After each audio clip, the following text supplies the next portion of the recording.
আসসালামু আলাইকুম সুপ্রিয় শিক্ষার্থী, আশা করি সবাই ভালো আছো। তো আজকের এই ফেসবুক অনলাইন লাইভ ক্লাসে তোমাদের সকলকে স্বাগত জানাই। আমি নিজামুদ্দিন আহমেদ। তো আজকের ক্লাসে আমরা সেকেন্ড সেমিস্টার ম্যাথমেটিক্স 2 বিষয় কোড 65921 নিয়ে আলোচনা করব। আজকের টপিক হচ্ছে ইনডিফাইনাইট ইন্টিগ্রাল। এটি তোমাদের বইয়ের চ্যাপ্টার 3। এটি ইনডিফিনিট ইন্টিগ্রাল বা অনির্দিষ্ট সমাকলন বা তোমরা অনির্দিষ্ট যোগজও বলো, এই বিষয়ে আমার আজকে চতুর্থ ক্লাস। তো আমরা গত ক্লাসে বেশ কিছু সমস্যার সমাধান করেছি এবং বেসিক কিছু ফর্মুলার ব্যবহার বা অ্যাপ্লিকেশন বা প্রয়োগ দেখিয়েছিলাম। তো আজকের ক্লাসে আমরা আরো কিছু সমস্যার সমাধান করব এবং তোমরা যদি এই অনির্দিষ্ট যোগজগুলো ভালো করে শিখতে পারো, তাহলে তোমরা নির্দিষ্ট যোগজ বা নির্দিষ্ট সমাকলন যখন করবা তখন তোমাদের জন্য বিষয়গুলো অনেক সহজ হবে, মানে কোনো কষ্টের কারণ হবে না। তো প্রিয় শিক্ষার্থীরা, তোমরা আমাকে কি শুনতে পাচ্ছ? একটু কমেন্টস এ জানাও।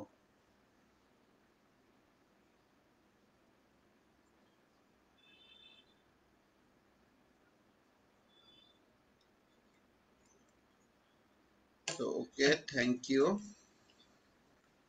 তো আমরা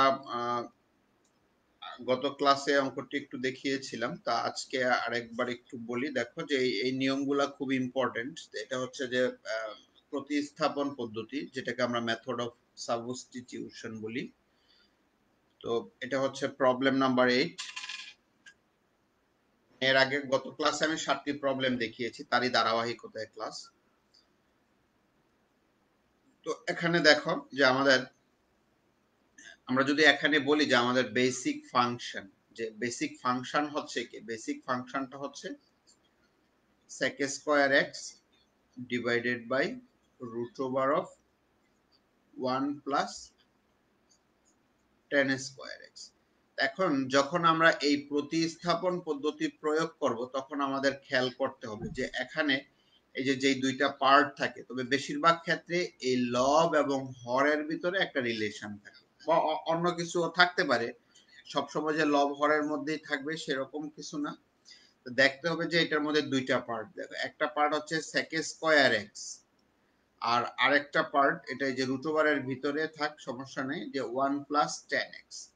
তাহলে একটা পার্টকে যদি আমরা ডিফারেন্সিয়েশন করলে যে আরেকটা পার্ট পেয়ে যাই, তবেই এই দুইটার ভিতরে বোঝা যাচ্ছে যে একটা প্রতিস্থাপন পদ্ধতি প্রয়োগ করা সম্ভব হবে।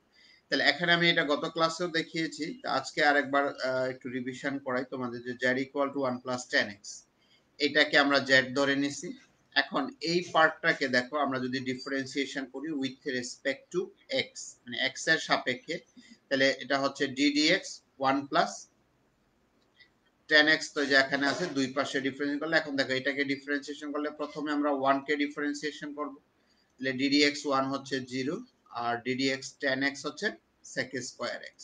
তাহলে আলটিমেটলি আমরা এখান থেকে দেখো এই যে যেটা হচ্ছে যে এই sec স্কয়ার x dx, এই যে sec স্কয়ার x আর গুণ করলে, মানে এটা তো ইকুয়াল টু আমরা লিখতে পারি sec স্কয়ার x, সেখান থেকে আমরা বলতে পারি sec স্কয়ার x dx। আমাদের রেজাল্ট এইটা দরকার, যে sec square x dx equal to dz। তাহলে এখন দেখো যে অঙ্কটাতে এই যে এইটাকে আমরা প্রতিস্থাপন করতেছি প্রথমে, যে এইটা ইকুয়াল টু হচ্ছে কত দোষী z। তাহলে এটা z ধরলে বাকি যেইটুকু থাকে, এই যে sec স্কয়ার x এই dx, এই dx টা কিন্তু এখানে হরের সাথে আসবে না, এটা শুধু কিন্তু লবের সাথে গুণাকারে, অর্থাৎ এটা হচ্ছে actually sec square x dx, এই যে এই পার্টটা। তো এই ক্ষেত্রে দেখো, তাহলে আমরা আমাদের এই এখানে যে চলক ছিল হচ্ছে x, এই x চলককে আমরা কমপ্লিটলি প্রতিস্থাপন করে আমরা z এ চলে আসতে পারি। যদি এমন হয় কোনো অঙ্কে যে এরকম ভাবে মানে সকল x গুলাকে রিপ্লেস করা বা প্রতিস্থাপন করা যাচ্ছে না, তখন প্রতিস্থাপন পদ্ধতিটা প্রয়োগ করা যাবে না, এটা তোমাদের ভালো করে খেয়াল করতে হবে। তাহলে এখানে কিন্তু সম্পূর্ণ x গুলা মানে sec স্কয়ার x dx সমান হচ্ছে dz, আর রুট ওভার আর রুট ওভারের ভিতরে আছে 1 প্লাস 10x, এটা ইকুয়াল টু হচ্ছে z. So we are able to substitute x by z. হ্যাঁ, এখানে x ছিল, এখন এখানে সব z চলে আসছে। সো প্রতিস্থাপন পদ্ধতিটা এখানে কমপ্লিটলি অ্যাপ্লিকেবল। এখন যেই রেজাল্ট আসে dz নিচে হচ্ছে রুট ওভার z, তাহলে এটার ইন্টিগ্রেশনের সূত্র, এটাকে তোমরা দুই রকম ভাবে ইন্টিগ্রেশন করতে পারো। তো একটা হচ্ছে রুট ওভার থাকলে তোমরা ডিফারেন্সিয়েশনের সময় খেয়াল করো যে আমরা শিখেছিলাম d dx root over x equal to হচ্ছে 1 divided by 2 root over x, এটা আমরা শিখেছি। এখন আমরা জানি যে ডিফারেন্সিয়েশনের বিপরীত হচ্ছে ইন্টিগ্রেশন, মানে অ্যান্টি ডেরিভেটিভ। অ্যান্টি ডেরিভেটিভ আমরা এগুলা নিয়ে কথা বলছিলাম, ANTI, তারপরে ডেরিভেটিভ, মানে ইন্টিগ্রেশনের ডেফিনেশনটাই হচ্ছে, বা ইন্টিগ্রেশনের সিনোনিমও বলতে পারো যে ইন্টিগ্রেশন হচ্ছে অ্যান্টি ডেরিভেটিভ, ANTI। তাহলে আমরা ddx রুট ওভার x করে কত পেয়েছি, 1 divide by 2 root over x। এখন আমাদের দরকার হচ্ছে এই অংশটুকু, তাহলে এই অংশটুকু মানে যে 1 divided by root over z, তাহলে আমরা 2 টাকে এই পাশে নিয়ে আসতে পারি, মানে এই পাশে নিয়ে আসলে এটা এখানে x এর সাথে গুণ হবে, তখন এখানে আর 2 টা থাকবে না। তাহলে আমরা সো বলতে পারি যে integration 1 divide by root over x dx, তাহলে dx টা এখানেও লিখতে পারি, এটা ইকুয়াল টু হবে 2 রুট ওভার x। সূত্র হিসাবে আমরা মনে রাখতে পারি, তো সেইটাই করেছি যে ও মানে dz divide by root over, এই রুট ওভার z এর বেসিক্যালি হচ্ছে যে নিচে যে রুট ওভার হরে যে রুট ওভার z আছে তার ইন্টিগ্রেশন 2 রুট ওভার z। এই একটা রুলস অ্যাপ্লাই করতে পারি, অথবা যদি আমরা চাই এই যে 1 divided by root over z, মানে এটাকে আমরা এইভাবে লিখতে পারি,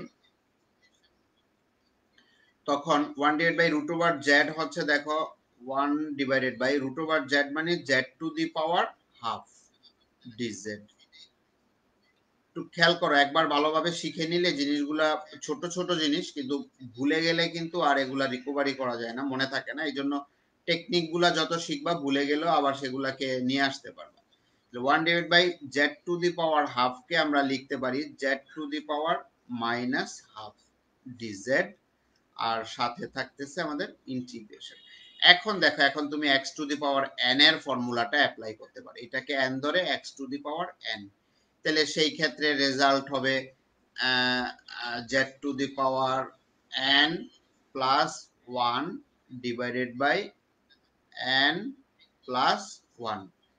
তাহলে এটাকে দেখো যদি হিসাব করো যে হাফ থেকে প্লাস 1, হাফের সাথে প্লাস 1 যোগ করলে রেজাল্ট হচ্ছে z to the power half, উপরে z to the power half, নিচেও হাফ, একই রেজাল্ট। এখন z to the power half মানে রুট ওভার z, আর 1/2 নিচে যে হরে 1/2, এটা উল্টাইলে রেজাল্ট আসবে 2 রুট ওভার z। তাহলে এই যে এই ম্যাথটুকু যদি আমরা সিম্পলি আমাদের যেই সবচেয়ে ইম্পর্টেন্ট ফর্মুলা বা ফার্স্ট ফর্মুলা বা ইজি ফর্মুলা বলতে পারো, এই ফর্মুলাটা অ্যাপ্লাই করলেও কিন্তু আমরা রেজাল্টটা নিয়ে আসতে পারি। যদি ইনকেস আমাদের এইটার ডিরেক্ট ফর্মুলাটা মনে না থাকে, তাহলে আমরা এই অঙ্কটুকু করলেই আমরা এটাকে সলভ করতে পারবো। ঠিক আছে, তো আশা করি প্রিয় শিক্ষার্থীরা তোমরা বুঝতে পেরেছো। তো এখান থেকে আর আমরা জানি যে অনির্দিষ্ট সমাকলনের ক্ষেত্রে একটা ইন্টিগ্রেটিং কনস্ট্যান্ট সি যোগ করতে হয়, আমরা সেই সিটা এখানে যোগ করলাম, যোগ করে আমরা পরে z এর মান z ইকুয়াল টু ধরেছিলাম 1 প্লাস 10x, সেই রেজাল্টটা বসিয়ে দিয়েছি। ঠিক আছে, তো আমরা আরো কয়েকটা অঙ্ক দেখি, দেখলে আমাদের জিনিসগুলো আরো স্পষ্ট হয়ে যাবে আশা করি। নেক্সট প্রবলেম দেখো, এখানে প্রবলেমটা আছে হচ্ছে যে কসের মধ্যে পাওয়ার আছে, আর এটা হচ্ছে সাইন এক্স। এইরকম যদি থাকে, খেয়াল করে, এরকম বলতে কি ইন্টিগ্রেশনের হচ্ছে এক একটা ফর্ম বলতে এফ ও আর এম, এই ফর্ম বলতে আকার। ইন্টিগ্রেশন কিন্তু সহজ না, ইন্টিগ্রেশন কঠিন, এবং ইন্টিগ্রেশন ডিফারেন্সিয়েশনের থেকে অনেক কঠিন। তাহলে এগুলো হচ্ছে তোমার এই অঙ্কের চেহারা বা অঙ্কের ফর্ম দেখে তোমাকে প্র্যাকটিস করতে হবে, এবং ওই ফর্মে একই ফর্মের অঙ্কগুলাকে একই নিয়মে সলভ করলেই এটা সহজ হয়।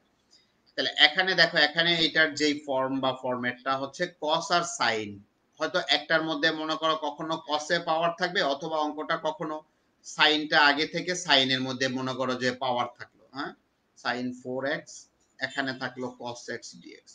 অর্থাৎ এরকম যদি সাইন কস থাকে এবং যে কোনো একটার মধ্যে পাওয়ার থাকে, হ্যাঁ, এরকম পাওয়ার থাকে, সেটা যে পাওয়ারই থাকুক, এইরকম চেহারা থাকলে আমরা সেটাকে কিভাবে সলভ করব, যেই অংশটা মানে সাইন কসের যেটাতে পাওয়ার নাই সেইটাকে আমরা জেড ধরবো, ঠিক আছে, সরি, পাওয়ার যেটাতে আছে সেটাকে আমরা জেড ধরবো। তাহলে এখানে পাওয়ার আছে হচ্ছে কস, কসের মধ্যে, তাহলে আমরা কসকে জেড ধরবো, ঠিক আছে। তাহলে এখন এটাকে যদি ডিফারেন্সিয়েশন করি x এর সাপেক্ষে ddx z, আর এটা হচ্ছে ddx cos x, তাহলে আমরা জানি যে ddx cos x হচ্ছে মাইনাস sin x। তা আমাদের দরকার হচ্ছে এইটুকুর ভ্যালু দরকার, এই যে sin x dx, তাহলে আমরা sin x dx এর ভ্যালুটা বের করে রাখলাম, এই যে sin x dx মাইনাসটাকে এদিকে পাঠিয়ে দিলে সেটা হচ্ছে মাইনাস dz। তাহলে এখন দেখো এই যে cos x এর মান হচ্ছে z, তাহলে cos কিউব x এর রেজাল্ট হবে z cube, simple, very simple. আর sin x dx এর রেজাল্ট পাচ্ছি dz। আর মাইনাসটা কেন, এই যে এখানে মাইনাস dz, তাহলে মাইনাসটাকে আমরা ইন্টিগ্রেশনের বাইরে রেখেছি। এখন আমরা যেটা হচ্ছে যে ইন্টিগ্রেশন z কিউব, তাহলে আমরা এই ফর্মুলা অ্যাপ্লাই করব, integration x to the power n dx। তাহলে এই ফর্মুলা যদি অ্যাপ্লাই করি তাহলে আমরা রেজাল্ট পাচ্ছি যে x to the power n plus 1, হ্যাঁ, ভেরি ভেরি ইম্পর্টেন্ট ফর্মুলা, ঠিক আছে, ইন্টিগ্রেটিং কনস্ট্যান্ট c। সো এখানে হচ্ছে x এর জায়গায় z, তাহলে n এর মান হচ্ছে কত, 3।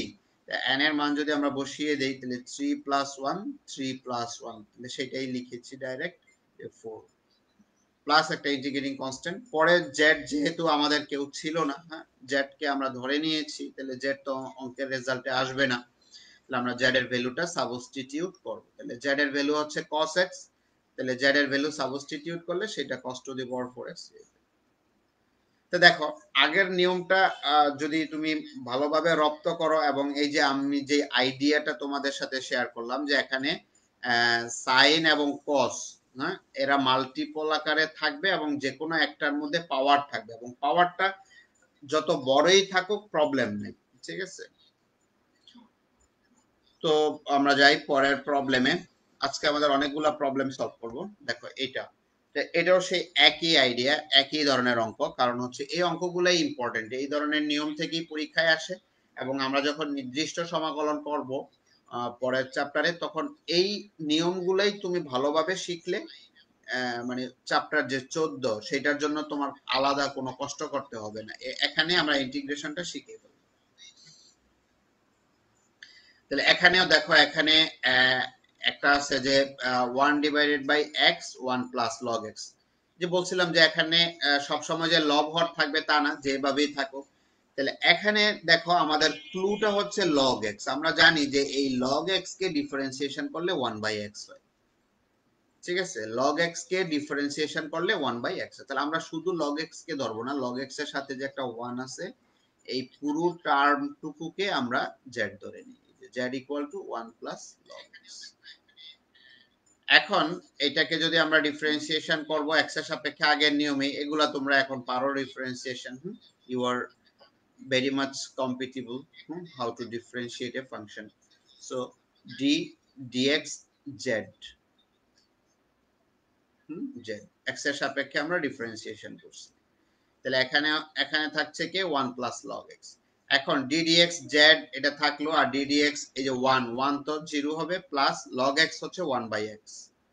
তাহলে এখান থেকে আমাদের দরকার হচ্ছে কি, দেখো আমাদের আমরা যখন এইটুকুকে বসায় দিব, মনে মনে এইটুকু চিন্তা করো যে এইটুকু নাই, তাহলে না থাকলে আর বাকি কে কে থাকে, 1 বাই এক্স ডিএক্স, মানে যেটাকে প্রতিস্থাপন করব সেটাকে মনে মনে ডিলিট করে দাও। আমি এখানে কেটে দিচ্ছি, তোমরা তো আর কেটে দিবা না, মানে জাস্ট এইটুকু বাদ দাও বুঝার জন্য। তাহলে বাদ দিলে কি থাকছে, 1 বাই এক্স ডিএক্স, তাহলে এই যে আমরা 1 বাই এক্স ডিএক্স এইটুকুর রেজাল্ট বের করব। তাহলে 1 by x dx equal to হচ্ছে এই যে ডিজেড। তাহলে এখন খেয়াল করো 1 বাই এক্স ডিএক্স এই জিনিসটুকুর ডাইরেক্ট রেজাল্ট হচ্ছে ডিজেড, তাহলে 1/x টা x নিচে আছে তাতে কিন্তু প্রবলেম নাই। এই জায়গাটাতে অনেকেই দেখেছি ভুল করে যে ডিজেটটা নিচে পাঠায় দেয়, মানে হরে লিখে। একটা জিনিস খেয়াল রাখবা, এটা ভুলেও কখনো এই dx dz ইন্টিগ্রেশনের বেলায় এগুলা কখনোই হরে থাকবে না, এগুলা সবসময় লবে থাকবে। এখন x টা এখানে নিচে, কিন্তু আমি কিন্তু মান বসাচ্ছি 1/x এরই। তাহলে 1/x dx এর মান 1/x dx, এই টোটাল জিনিসটুকুর মান হচ্ছে ডিজেট। তাহলে সেই ডিজেটটা লবেই আসবে, আর এটা কখনোই হরে যাবে না আর কি, ভুলেও যাবে না, এটা খেয়াল করবা, মানে লিখা যাবে না।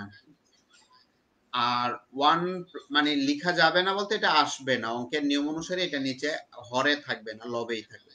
1 + log x, এখন 1 + log x এর মান জানি, এটা এই যে দেখো নিচে আছে, নিচে লিখছি। এখন আমাদের যেই খুব আরেকটা গুরুত্বপূর্ণ ফর্মুলা, এই যে dx ভাগ x, তাহলে এটা এইভাবেও লিখি আমরা, অনেক সময় এটাকে একটু স্টাইল করে এইভাবেও লিখি, একই কথা, হ্যাঁ, যে ইন্টিগ্রেশন 1/x dx। তাহলে এটা হচ্ছে কি, আমরা ওই যে এই সূত্রটা পড়েছিলাম না, যে আমরা x to the power n dx, হ্যাঁ, ইকুয়াল টু সামথিং যখন n নট ইকুয়াল টু -1। এই যে -1 হলে x এর পাওয়ারটা যখন -1 হয় তখন আমরা এই রেজাল্টটা পাই, এবং এই রেজাল্টটা এটা হচ্ছে রেজাল্ট হচ্ছে log x। ঠিক আছে, তাহলে log x, তাহলে এখানে এখানে যেহেতু z আছে, তাহলে ইন্টিগ্রেশন dz ভাগ z, এটা হচ্ছে log z plus integrating constant c। ঠিক আছে, তাহলে log এই z, এখন এই z এর ভ্যালুটা হচ্ছে 1 + log x, এই যে আমরা এখানে ধরে নিয়েছিলাম, ঠিক আছে, z সেই মান বসায় দিলাম প্লাস, এখন এটাই উত্তর হয়ে গেল। তাহলে আশা করি বুঝতে পারছো। যদি কারো কোনো প্রবলেম থাকে একটু কমেন্টস করো সুন্দর করে, যাতে আমি বুঝতে পারি কি জানতে চেয়েছো, আমি বলে দেব তোমাকে। তো আমরা যাই নেক্সট প্রবলেম। তো দেখো এইটাও সেম আইডিয়া, এটাও একটা খুব ইম্পর্টেন্ট অঙ্ক বা গুরুত্বপূর্ণ অঙ্ক। এখানে এটাকে সহজে বোঝা যায় না, কিন্তু একটু চিন্তা করলেই বোঝা যায় যে এই যে এখানে আছে tan x আর এখানে log cos x। ঠিক আছে, এই log cos x কে যদি আমরা z ধরি এবং এটাকে যদি আমরা ডিফারেন্সিয়েশন করি অর্থাৎ d dx এর সাপেক্ষে, তাহলে দেখো এখান এইটুকু তো বুঝতে পারছো। এখন ডিফারেন্সিয়েশন করলে তাহলে এটা হচ্ছে ফাংশন অফ ফাংশন, হ্যাঁ, মানে ফাংশন অফ ফাংশন। এখানে লগটা কার ফাংশন, লগটা cos x এর ফাংশন, cosটা কার ফাংশন, x এর ফাংশন। তাহলে এগুলো হচ্ছে ফাংশন অফ ফাংশন। তাহলে যেহেতু এইটা তোমার বেসিক্যালি এই cos x কে প্রথমে মনে মনে x ধরে নাও, তাহলে ddx log x, এটাকে মনে মনে x ধরো, তাহলে ddx log x মানে 1/x, কিন্তু x মানে কে, x মানে cos x, তাহলে সো এটাকে আবার ddx করতে হবে। হ্যাঁ, তাহলে এখানে এই ddx cos x কে ddx করলে হচ্ছে মাইনাস sin x। তোমরা ডিফারেন্সিয়েশন শিখেছো, হ্যাঁ, তোমাদের অনিল স্যার, অনিল চন্দ্র কীর্তনিয়া, ওই স্যার ভালোভাবে শিখিয়েছেন চ্যাপ্টার 9, সেই সেই রেফারেন্স দিয়ে আমি এটা এখানে আর কথা বললাম না। তাহলে এটা তোমরা জানো যে ddx log x মানে 1/x, কিন্তু আমরা x বলছি cos x কে, সেটাকে আবার ddx করতে হয়। এটাও এক ধরনের ডিফারেন্সিয়েশনের ক্ষেত্রে প্রতিস্থাপন পদ্ধতি। ঠিক আছে, তাহলে এটা এখন দেখো এই যে sin by cos, sin by cos হচ্ছে tan। তাহলে সো আমরা এই যে এখানে আমাদের tanটাকে আমরা হয়তো সরাসরি এখান থেকে দেখছি না, কিন্তু একটু ডিফারেন্সিয়েশন করলেই কিন্তু আমরা tan x কে পেয়ে যাচ্ছি। তাহলে আমাদের বোঝা যাচ্ছে যে আমরা যদি এই পার্টটুকুকে log cos x কে যদি আমরা z ধরে নেই, তাহলে আমরা সাকসেসফুলি এটাকে সাবস্টিটিউট করতে পেরেছি। তাহলে ddx এটা থেকে আমাদের এখন যেহেতু এখানে দরকার হচ্ছে tan x dx, তাহলে tan x dx ইকুয়াল হচ্ছে মাইনাস dz। তাহলে দেখো এখন এই যে tan x dx, এই tan x dx এর মান হচ্ছে মাইনাস dz, আর নিচে এইটুকুকে ধরছি আমরা z। এখন এটা তো আগের ফর্মুলা, যে ইন্টিগ্রেশন এই যে dx ভাগ x dz ভাগ z মানে হচ্ছে log z, জাস্ট পিছনের অঙ্কটাতে যে ফর্মুলাটা আমরা অ্যাপ্লাই করেছি সেইটা। তাহলে এই এটা হচ্ছে প্লাস সি। তাহলে এখন এই z এর ভ্যালুটা আমরা বসিয়ে দিই, যে log এই z এর মান হচ্ছে log cos x। এটা, তাহলে বসাইলে এটা এখান থেকে রেজাল্ট পেয়ে যাচ্ছে। তার মানে খেয়াল করো, তুমি যদি ডিফারেন্সিয়েশন মানে অন্তরীকরণ যদি ভালোভাবে না জানো বা না পারো, না বুঝো, তাহলে তুমি ইন্টিগ্রেশনও কিন্তু পারবা না। কারণ এই যে এটা অঙ্ক ইন্টিগ্রেশন বা সমাকলন, কিন্তু দেখো এখানে একটা বড় অংশ বা বড় কাজ হচ্ছে ডিফারেন্সিয়েশন করা। সো তুমি যদি ডিফারেন্সিয়েশন না পারো, এই পার্টটুকু না পারলে তুমি কখনোই এই পার্টে আসতে পারবা না। সো তোমাকে আগে ভালোভাবে ডিফারেন্সিয়েশনটা শিখে আসতে হবে, জেনে আসতে হবে আর কি।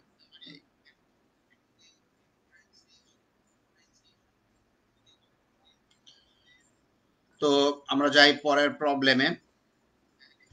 এখানে দেখো এটাও আমাদের সেম সেম প্রবলেম। আর এই অঙ্কগুলা তোমরা এর আগেও করেছো, এগুলা এখন যা আমরা ক্লাস নিচ্ছি এগুলা রিভিশন ক্লাস, আগের ক্লাসেরই ধারাবাহিকতা। তো এখন দেখো আমরা এখানে tan ইনভার্স x, এই tan ইনভার্স x কে আমরা ধরে যদি z ধরে নেই, কারণ হচ্ছে এই যে আমরা এই রেজাল্টটা মানে এইরকম রেজাল্ট দেখলে আমাদের মাথায় আছে যে এইটা আমরা কোথায় থেকে পাই। আমরা tan ইনভার্স x কে ডিফারেন্সিয়েশন করলে এইরকম রেজাল্ট আসে, অর্থাৎ ddx tan ইনভার্স x সমান এই যে এটা। সো আমাদের সেই আইডিয়াটা, অর্থাৎ ডিফারেন্সিয়েশনের আইডিয়াগুলা তোমার এখানে কাজে লাগাতে হবে, ঠিক আছে। তো ডিফারেন্সিয়েশন কি কাজে লাগে এটার একটা মানে যে অনেক সময় যে আমরা ডিফারেন্সিয়েশন কেন শিখবো, তা আমরা ডিফারেন্সিয়েশন শিখবো আমরা ইন্টিগ্রেশন শেখার জন্য, ঠিক আছে। তাহলে এটাও একটা উত্তর যে ডিফারেন্সিয়েশন কি কাজে লাগবে, ডিফারেন্সিয়েশনের অ্যাপ্লিকেশন কি বা ব্যবহার কি, ইন্টিগ্রেশনের ক্ষেত্রে এটা দেখো ব্যবহার হচ্ছে, ঠিক আছে। তাহলে z equal to tan inverse x, তাহলে এটাকে ডিফারেন্সিয়েশন করলাম আমরা x এর সাপেক্ষে, সেখান থেকে আমরা রেজাল্ট পাচ্ছি ddx tan inverse x 1 divided by 1 plus x square. তাহলে এখন আমাদের রেজাল্টটা লাগবে, দেখো আমরা এইটুকুকে প্রতিস্থাপন করতেছি যে tan ইনভার্স x এর এই পার্টটুকু স্কয়ার সহ, তাহলে আমাদের থাকছে কি, এটাকে যদি আমরা মনে মনে এটা দিয়ে ভাগ করে দেই বা এটা বাদ দিই, তাহলে 1 divided by 1 plus x square dx। তাহলে এই যে 1 divided by 1 plus x square dx, তাহলে এটার রেজাল্ট হচ্ছে dz। তাহলে এটার রেজাল্ট হচ্ছে এই যে dz, ঠিক আছে। এই যে আবারও খেয়াল করো 1 প্লাস x স্কয়ার হরে থাকো, কিন্তু এই যে dz টা কিন্তু এখানে লবে আছে, এই মানটাই সরাসরি যে dz টা এখানে লবেই আসবে। মানে এটা বলার কিছু না, কিন্তু আমি এর আগে অনেকবার তোমাদের খাতা যখন দেখি তখন তোমরা দেখা যাচ্ছে যে এখানে dz টা নিচে লিখে ভুল করে ফেলো, পরের লাইন আর করতে পারো না, সেই কারণে সতর্ক করা, সাবধান করা। আর tan ইনভার্স x হচ্ছে z, তাহলে z স্কয়ার, z স্কয়ার। এখন এটাকে যদি ইন্টিগ্রেশন করো, z স্কয়ার ইন্টিগ্রেশন করলে 3/3, যে এই ফর্মুলা যে integration x to the power n dx, এটা রেজাল্ট হচ্ছে x to the power n plus 1 divide by n plus 1। তো যেহেতু এখানে n এর মান হচ্ছে 2, তাহলে 2 প্লাস 1 2 প্লাস 1 মানে 3/3। তাহলে এটা আশা করি বুঝতে পেরেছো, এটা নিয়ে কোনো প্রবলেম হওয়ার কথা না। পরে আমরা z এর মান বসিয়ে দিয়েছি, z এর মান হচ্ছে আমাদের tan ইনভার্স x। তো আমরা আরেকটা প্রবলেম দেখি, এটা এটা খুব সব অঙ্কগুলাই ইম্পর্টেন্ট, আর আসলে আমরা এখানে ইম্পর্টেন্ট অঙ্কগুলাই নিয়ে আসছি, যেগুলা করলে তোমরা পরীক্ষায় সরাসরি কমন পাবা বা যেগুলা সলভ করলে তোমরা তোমাদের গুরুত্বপূর্ণ অঙ্কগুলাকে সলভ করতে পারবা, সেই ধরনের অঙ্কগুলাই আমরা স্লাইডে নিয়ে আসি আর কি। তো এখানে সিম্পলি বোঝাই যাচ্ছে যে এটাকে যদি মানে ডিফারেন্সিয়েশন করো e to the power x plus 1, এটাকে ডিফারেন্সিয়েশন করলে তুমি যে e to the power x dx টা পেয়ে যাবে। তাহলে আমাদের দরকারও এখানে e to the power x dx, এই যে এইটুকু, তাহলে আমরা এইটুকুকে z ধরলাম, z ধরলাম, তখন ডিফারেন্সিয়েশন করলে e to the power x এর differentiation e to the power x আর 1 এর ডিফারেন্সিয়েশনটা 0।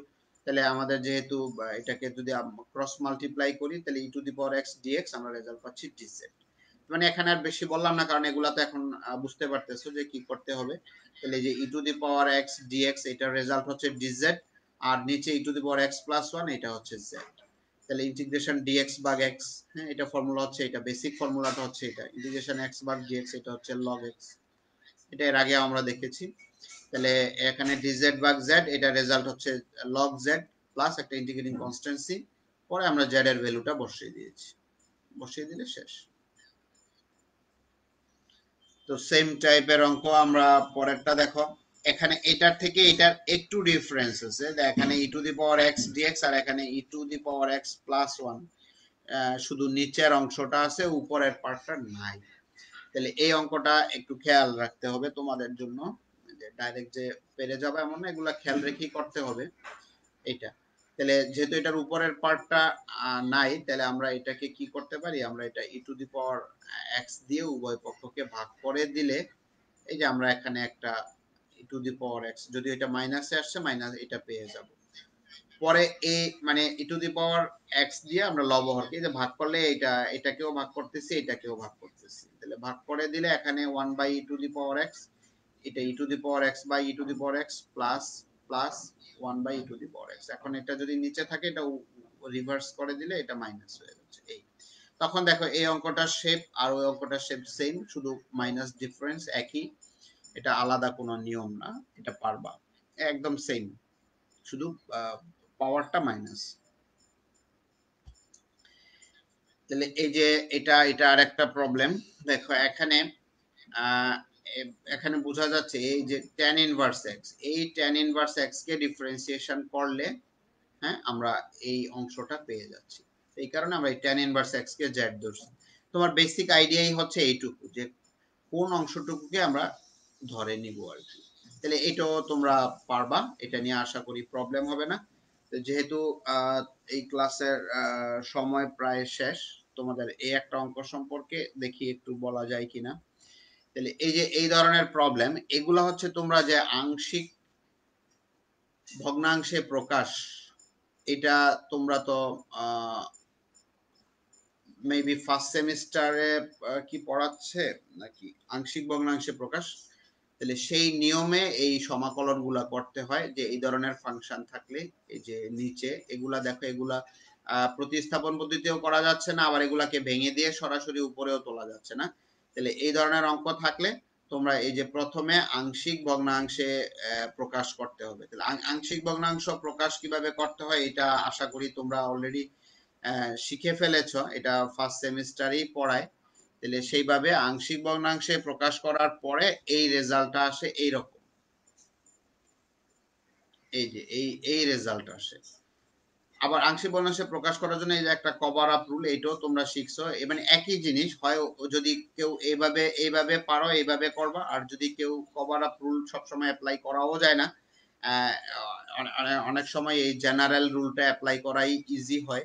তাহলে এটা দিয়ে সব অঙ্কই সব প্রবলেমকেই অ্যাড্রেস করা যায়, কিন্তু কভার আপ রুল হচ্ছে স্পেসিফিক দুই একটা প্রবলেমের জন্য ঠিক আছে, সবগুলোর জন্য জেনারেলাইজ করা যায় না আর কি। সেই কারণে এই জেনারেল নিয়মটা শিখে সেখান থেকে আংশিক ভগ্নাংশে প্রকাশ করবা, করার পর দেখো তোমার মূল প্রবলেমটা, মানে এই অংশটা এখন এইরকম হয়ে গেল। এখন এইটাকে কিন্তু সহজে আমরা ডিফারেন্সিয়েশন করতে পারি, যে 1 divide by x minus 2 dx। এটা এমনি দেখলে মনে হচ্ছে যে এটা কোন সূত্র, এটা বেসিক্যালি এই তুমি এই x মাইনাস 2 কে মনে মনে z ধরো, তাহলে z ধরে এটাকে যদি ডিফারেন্সিয়েশন করো, তাহলে তুমি পাবা d dx x minus x minus 2 equal to হচ্ছে d dx z। সেখান থেকে তুমি দেখো এটা প্রতিস্থাপন করলে মনে মনে এটা এই ধরনের ফর্মুলায় চলে আসবে, dx ভাগ x, এই ধরনের ফর্মুলা চলে আসবে।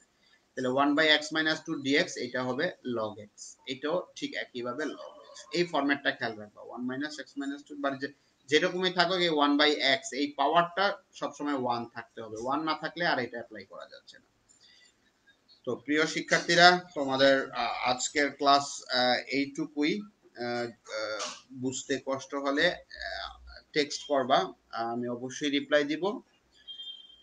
অনেকেই করো, আমি অনেককেই প্রশ্নের জবাব দিয়ে থাকি, দেই। তো ভালো থাকো সবাই, সুস্থ থাকো এবং বাসায় নিয়মিত পড়াশোনা করো এবং জিনিসগুলো ভালোভাবে চর্চা করো। তো আল্লাহ হাফেজ, দেখা হবে পরবর্তী ক্লাসে।